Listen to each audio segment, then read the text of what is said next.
Lalagyan natin ng itlog. Itong ating tantanmen. Ramen with chili oil. Siguro mga dalawa lang. Tama na. Ayan. Sige lang, umpisahan na natin. Ha? Mukhang masarap tong gagawin natin. But it will be heartful. It will be very satisfying, very delicious ramen. Okay.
Hi guys!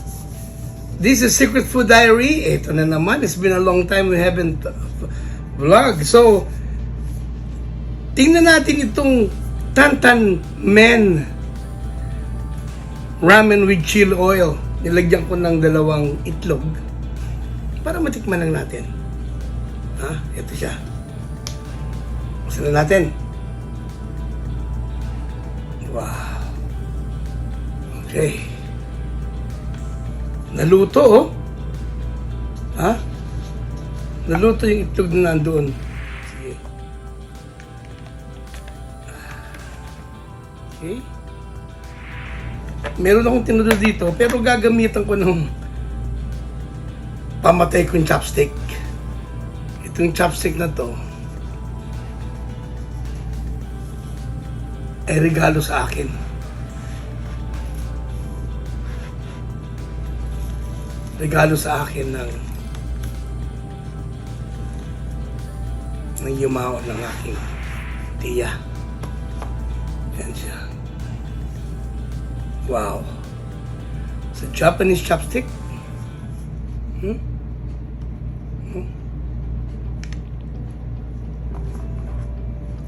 Pero bago ang lahat, manalangin muna tayo.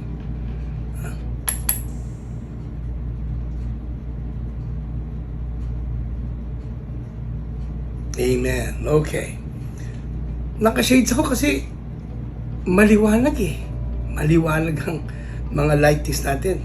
Simpleng-simple lang ito, guys. Simpleng-simpleng ramen. Ayan siya. Parang maliit yata itong aking... pero it's okay.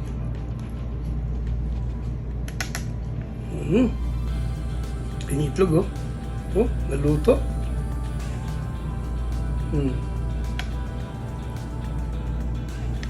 Maanghang kayo ito. Tingnan natin.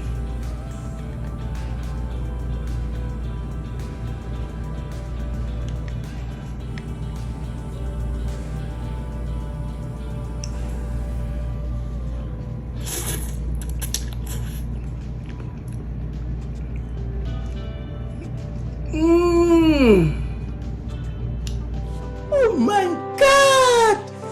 Wow! Wow! Maanghang siya, may kagat. May kagat siya, guys. Hindi ko na sinamahan ng mga ibang ricado, ha? Ito lang. Okay.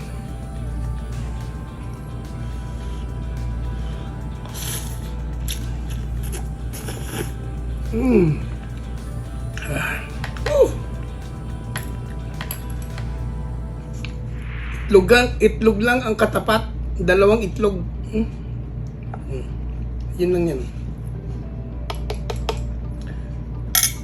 Let's take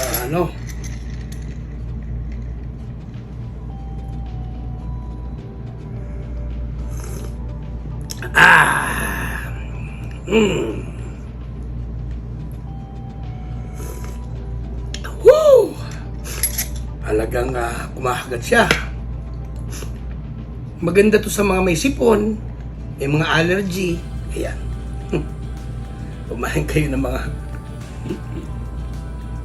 manghang na ano.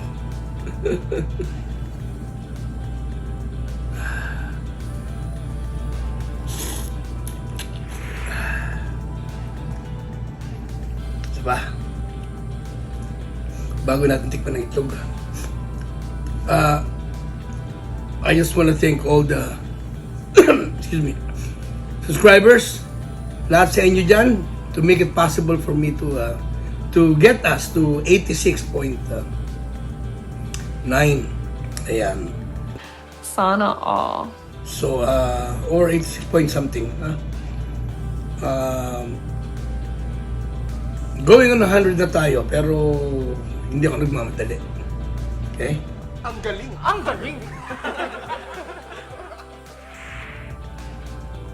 Okay, tuloy natin itong mga ating kinakain. Alright. I find it very refreshing, mainit siya. Yung hanghang, it sneaks up on you. Sa umpisa hindi mo siya malalasahan. Hindi katulad ng iba. Pero ito, sa umpisa wala mo ng anghang, pero mamaya biglang dumadating. Ganun yun.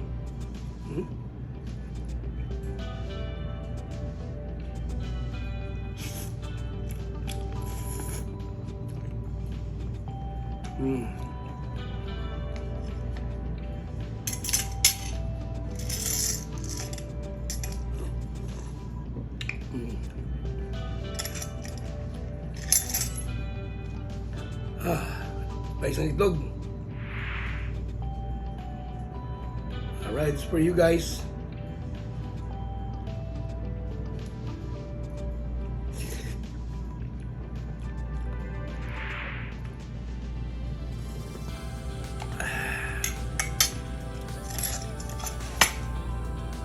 Well,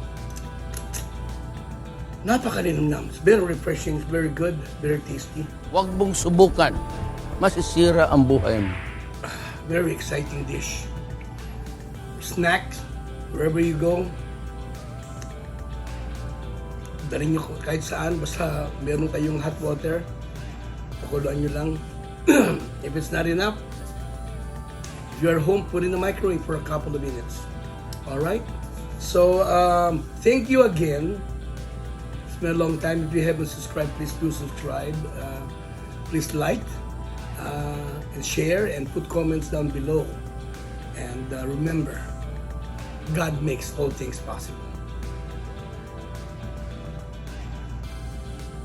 Bye.